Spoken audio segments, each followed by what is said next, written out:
Bon frérot, est-ce que tu connais la fille là sur les photos là? Non. Non? Tu la trouves comment physiquement parlant?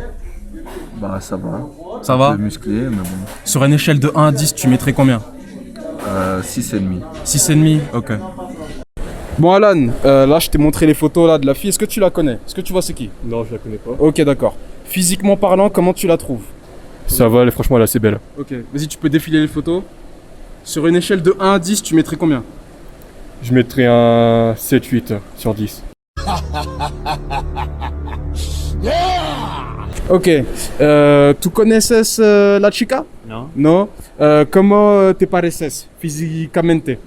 físicamente bien, Ok. bien trabajada, pero de linda para mi gusto, no. Para mí es un 7. Bon Alexis, là je te montre la photo d'une femme, est-ce que tu la connais? Non. Tu peux switcher les photos si tu veux. Ok. Ok. Physiquement parlant, comment tu la trouves? Tu peux encore switcher. Je peux dire que c'est un mec encore à ce moment-là?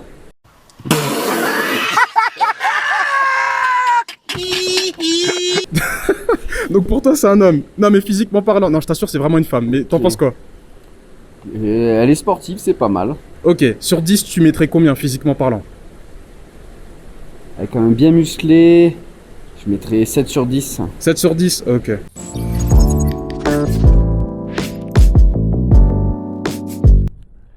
Bon les gars, comme je vous avais dit sur les réseaux sociaux, je vous avais dit que le début de vidéo serait un peu original. Alors le but, c'est pas de juger le physique de Becky Lynch. En fait, c'était juste de comparer l'avis de personnes qui n'ont jamais vu Becky Lynch de leur vie par rapport à un producteur de la WWE, en l'occurrence Kevin Dunn.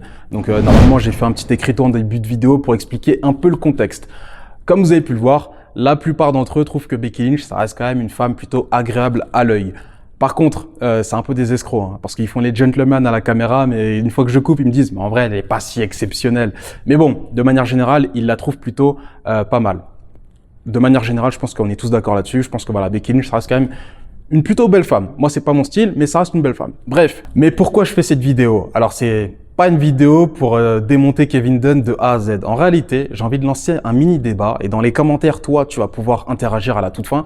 C'est qu'en fait, Kevin Dunn, moi, quand j'ai lu l'article dessus, certes, il a parlé du physique. Je pense que sur le physique, il s'est un peu merdé. Mais il a aussi dit autre chose. Il a dit que Becky Lynch, elle a un fort accent irlandais et il ne pensait pas que ça allait fonctionner à la télévision, que les gens allaient matcher avec ce type de personnage. Là-dessus, il a totalement raison. Becky Lynch, c'est vrai que quand t'es un Américain, parfois, tu as un peu du mal à la comprendre. D'ailleurs, à l'époque, je sais pas si les gens se rappellent, mais Becky Lynch, en fait, on se foutait tellement de sa gueule au niveau de son accent que elle a dû en rire sur Twitter en disant voilà, regardez ce que je voulais dire, c'était ça que je voulais dire. Il y avait pas grand-chose à comprendre. Bref, tout ça pour dire que aujourd'hui, Becky Lynch, elle pèse des millions de dollars. C'est celle qui vend le plus de merchandising du côté des femmes, il me semble. J'ai pas fait les recherches, mais il me semble qu'en tout cas, si c'est pas la première, c'est au moins la deuxième. Ce qui est énormissime quand on voit son parcours d'NXT jusqu'au main roster. Mais j'ai autre chose à dire. C'est que moi, en vrai, les gars, à l'époque, je regardais NXT toutes les semaines. 2014, 2013, 2014, 2015, 2016, je regardais quasiment toutes les semaines. Et quand j'ai vu Becky Lynch pour la première fois, j'y ai pas cru. Sa tenue, ses promos, son in-ring, j'avais rien à dire. C'était pas exceptionnel, mais ça va, ça passait crème. J'y ai jamais cru. Quand ils ont formé les 4 Horsewomen, je me suis dit, des 4, il y en a une qui va bider, c'est sûr. Et je voyais Becky Lynch bider. Et au final, j'ai eu tort. Sasha Banks, pour moi, c'est bon. Sa route était toute tracée. Bayley, elle était hyper over. Donc, je me suis dit, s'ils arrivent à transposer ça dans le main roster, ça va marcher nickel. Et Charlotte Flair, j'ai même pas besoin de parler. Bref, Becky Lynch, je me suis trompé. Et je vois en fait ce que Kevin Dunn a voulu dire. C'est qu'en fait, il voyait pas en elle un potentiel pour qu'elle devienne une superstar. Au final, il s'est trompé. Moi aussi, je me suis trompé. Et la question que je vous pose, c'est est-ce que ça vous est déjà arrivé de voir des superstars et de vous dire non, cette superstar, elle va jamais réussir. Et au final, cette superstar vous a fait mentir. Alors, dans les commentaires, Jinder Mahal, c'est de la triche, ça compte pas. Fallait faire entrer des billets de l'Inde. Donc voilà, ceux qui disent Jinder Mahal, voilà, ça compte pas du tout. Vous connaissez le contexte.